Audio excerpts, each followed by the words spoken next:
में कुल 750 उम्मीदवारों ने नामांकन किया है। आखिरी दिन 302 नामांकन किए गए। निर्वाचन आयोग ने कुल प्रत्याशियों की सूची अब जारी कर दी है, तो नामांकन करने का दौर खत्म हो गया है। और ऐसे में अब आपको बता दें कि उत्तराखंड में 750 उम्मीदवारों ने नामांकन किए हैं। आखिरी दिन 302 नामांकन किए गए हैं। तो नामांकन को लेकर अब आपको बता दें कि सूची निर्वाचन आयोग की ओर से जारी की गई है। प्रत्याशियों की सूची जारी की गई है, किस किसने नामांकन दाखिल किए हैं। तो ऐसे में कुल 750 इस बार नामांकन है जो दाखिल किए गए हैं इस बार विधानसभा चुनाव को लेकर। नासिर हमारे संवाददाता हमारे साथ लाइव जुड़े हुए हैं। नासिर, नामांकन का दौर भी अब खत्म हो गया है। 750 उम्मीदवार हैं जिनकी ओर से नामांकन इस बार किया गया है।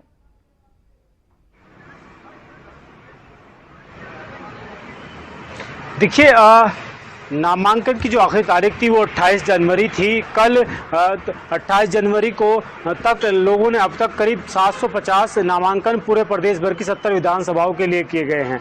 इसमें सबसे ज़्यादा जो नामांकन किए गए हैं वो धर्मपुर विधानसभा, इसमें करीब 20 नामांकन यानी 20 पर्चे दाखिल किए हैं तमाम अलग अलग दलों के नेताओं ने।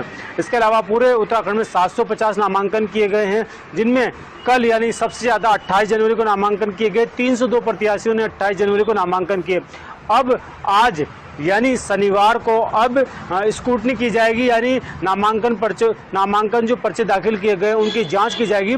अगर उनमें कुछ कमियां रह जाती है तो उनको कई पर्चों को निरस्त कर दिया जाएगा या फिर उनकी जो कमियां उनको पूरा कराया जाएगा। 31 जनवरी तक नाम वापस लिए जा सकते हैं, यानी 31 जनवरी तक नाम वापस लिए जाएंगे। उसके बाद फाइनल सूची जारी कर दी जाएगी, जिसके बाद जो प्रत्याशी मैदान में रहेंगे वो चुनाव लड़ेंगे।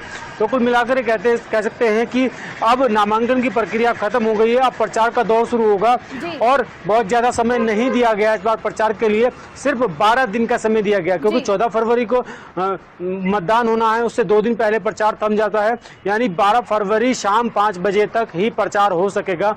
इसके लिए अब 31 जनवरी के बाद जो प्रत्याशी मैदान में रह जाएंगे वही चुनावी मैदान में लड़ेंगे। उनमें से कौन जीतता है कौन हारता है ये तो मतदान के बाद पता चलेगा, लेकिन फिलहाल जो नामांकन की प्रक्रिया वो लगभग पूरी कर ली गई है। बिल्कुल, कौन जीतता है कौन हारता है ये 10 मार्च को साफ हो जाएगा जब नतीजे सामने आएंगे। लेकिन जनता का फैसला 14 फरवरी को ईवीएम मशीनों में कैद हो जाएगा। लेकिन इसके साथ ही नासिर, क्योंकि अभी नामांकन का दौर खत्म हो गया है और अभी अगर हम बात करें कि स्टार प्रचारक, तो उसकी भी लिस्ट जारी कर दी गई है दोनों पार्टियों की ओर से।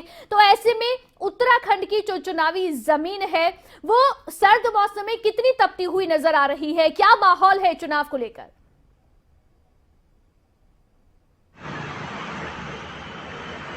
देखिए अवंतिका, इस बार का जो चुनाव है बहुत ज़्यादा इसको उस तरीके से नहीं देखा जा सकता है कि इस बार चुनाव में बहुत ज़्यादा प्रचार प्रसार या चीज़ें नज़र नहीं आ रही है, क्योंकि कोविड के गाइडलाइन की वजह से जो प्रचार प्रसार है वो अभी तक थमा हुआ है। यानी 31 जनवरी तक किस तरह की रैली और जनसभा आयोजित नहीं किया सकती है। लेकिन उसके बावजूद भी तमाम जो नेता हैं वो लगातार डोर टू डोर कैंपेन कर रहे हैं, अपने लोगों से बातचीत कर रहे हैं और जहाँ जहाँ तक उनकी पहुँच हो सकती है वहाँ पर वो खुद ही पहुँच रहे हैं। बहुत ज़्यादा भीड़ भाड़ तमाम जगहों पर नज़र नहीं आ रही है, क्योंकि कोविड की गाइडलाइन का पालन करना होगा। क्योंकि निर्वाचन आयोग ने साफ तौर पर कहा है कि प्रचार तो भले ही करेंगे प्रत्याशी, लेकिन वो कोविड की गाइडलाइन का पालन करते हुए प्रचार प्रसार करेंगे। इसके अलावा जब 31 जनवरी के बाद सिंबल अलॉटमेंट हो जाएंगे उसके बाद किस तरह का प्रचार प्रसार आता है देखने वाली बात होगी। लेकिन फिलहाल दोनों ही पार्टियों की तरफ से अपने जो तमाम स्टार प्रचारक हैं वो मैदान में उतारने की बात कही जा रही है। 31 जनवरी के बाद तमाम जो स्टार प्रचारक हैं वो मैदान में पहुंचेंगे और उसके बाद तमाम अपने अपने प्रत्याशियों के लिए वो प्रचार प्रसार करेंगे।